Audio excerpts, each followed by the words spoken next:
Hey everybody, I'm Ricky Heller. I'm a holistic nutritionist who works with people dealing with dietary restrictions who want to get back to living their best lives again. And I help people learn to cook, eat, and live well within their dietary restrictions without compromising taste and without spending their whole lives in the kitchen. So, today I want to talk about a topic that it affects people who have candida and other people too, and we tend to put up with it, but we don't discuss it a lot when we talk about candida symptoms. And that's the topic of hair loss, because this is one of the lesser known symptoms of candida, and I think a lot of people don't mention it, but particularly, well, I guess it affects both men and women, but it can be really hard on your self-esteem. It can be embarrassing.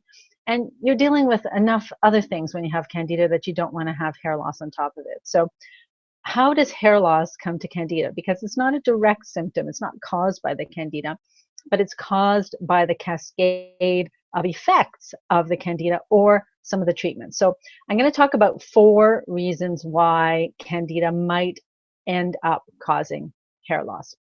And the first one is hormonal. So if you've read about candida or you're dealing with it and you're a woman, you may know already that candida can cause all kinds of upsets in hormonal balance. And the one we hear about the most is estrogen or estrogen dominance, which can affect your menstrual cycle, your moods, all those things. But another part of the body that can affect is the thyroid and your thyroid hormones. And so a lot of people end up being low or hypothyroid, low on thyroid hormones. And the effects of a low thyroid are things, well, particularly, and the main one is everything slows down.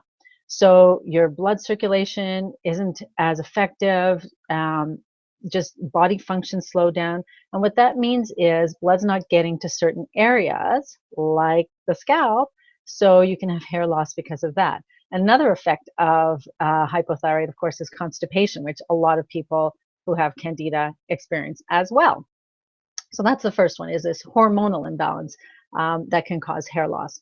A second thing that happens, which is really common, and in fact, I've heard that virtually everybody who has candida has this, and that's leaky gut. So when we talk about leaky gut, we're talking about literally little leaks in the gut lining, little puncture holes that are caused by the candida filaments. And this can allow toxins to leak into the body and cause all kinds of other symptoms like digestive problems and joint issues and foggy thinking and so on. However, one of the main effects of leaky gut in general is that you are not absorbing your nutrients as effectively. And if you're not absorbing your nutrients as effectively, they're not getting to all the different places in the body that they should be. And again, hair loss can occur. So if you're deficient in main vitamins or minerals, that can result in hair loss too. So people with candida can end up having really thinning hair because of that.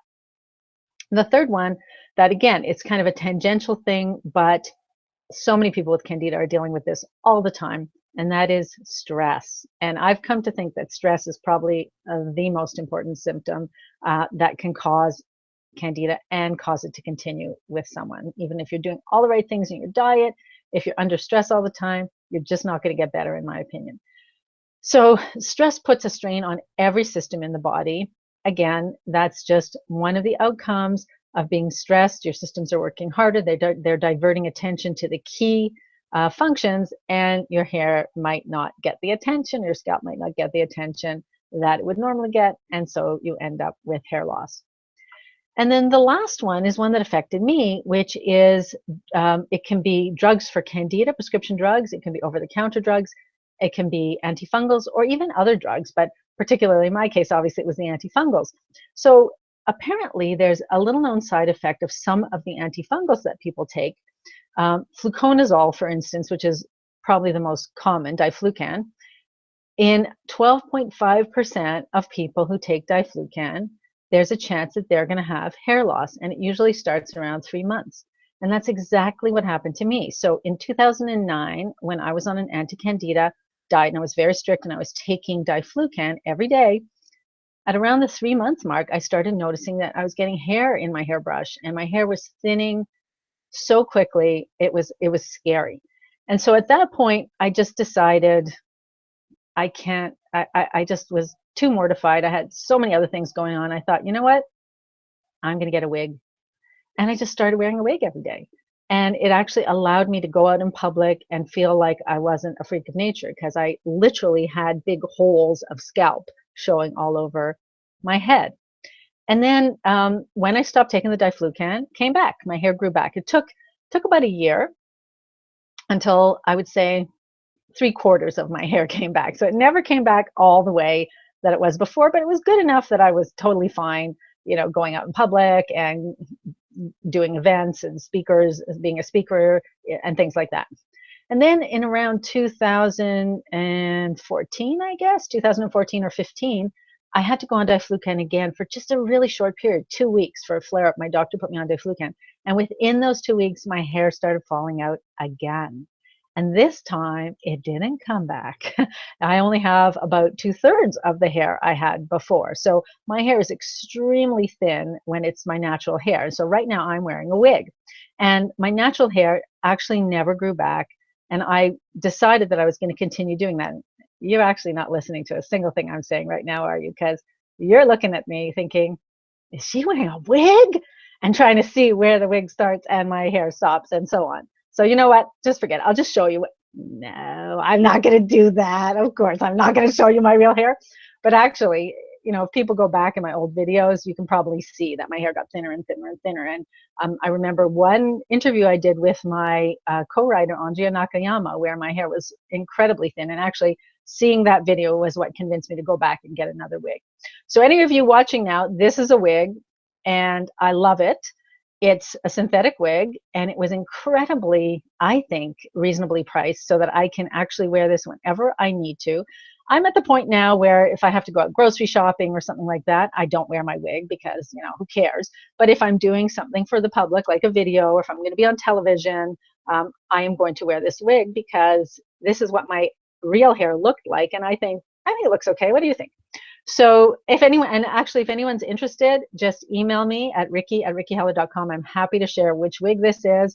They last about a year. And honestly, for the investment and the peace of mind it gives you so that you can go out feeling like your hair looks good at least, I think it's really worth it. And I will also say, as someone who lives in Toronto, it's great in the winter because I don't need to wear a hat. It's like I've got a hat on my head already. It's so nice and warm and toasty. All I do is put on my earmuffs, no hat required. And you don't have to dry your hair and style it because, hey, this always looks exactly the same. So anyway, that's that's something that's great for people who have, at least for women who have hair loss, if you want that option to just make you feel like you look like yourself again. And I think, again, going back to that issue of stress, if you're all stressed out about the fact that you've got huge gaping holes of scalp showing through your hair, that's not going to help your healing. So in my opinion, it's much better to do something like this, get a wig, feel good about yourself, and that's going to help you heal as well. So that's one of the things you can do for hair loss, is basically just cover it up. But what can you do to ensure that it either doesn't happen or grows back? So I want to talk a little bit about some of the things that you can do. And the number one thing, of course, that you can do is get rid of your candida. So work on your digestion, work on detoxification, work on increasing your immune system. Those are all the things you're going to do with a candida practitioner or naturopath or functional medicine doctor. Because once my immune system started coming back online, and once I had detoxed all of those heavy metals and chemicals and things, when I lost my hair the first time, as I said, it grew back about 3/4 of it, and I was totally fine. My mistake was allowing my doctor to give me diflucan for the third time in my life, and at that point, it just left and didn't want to come back. So maybe one day it will come back, but I continued to detox. I continued to work on all of those things. And of course, de-stressing. So anything that you can do to lower your stress. It can be tough in the world in which we live today, in 2017 right now, but whatever you can do to de-stress, that's going to help you as well. So this is something I just want people to know. Something like 30% of people who use diflucan end up with hair loss. And people who have candida, it's probably a slightly larger percentage because so many people with candida use diflucan, and they're also subject to all those other factors that increase hair loss. So you're not alone if you're having hair loss because of candida. And I will say, don't worry, it will most likely come back, and it will come back thick enough that you won't have to wear a wig every day. So I hope that was useful for you. And if you like this information, please do give it a thumbs up or subscribe to my channel. You'll see a link up here, one of these corners. And if you think this will help somebody else that you know, please be sure to share this video with them. All right, everybody, I hope you have a great day, and I'll see you next time. Bye.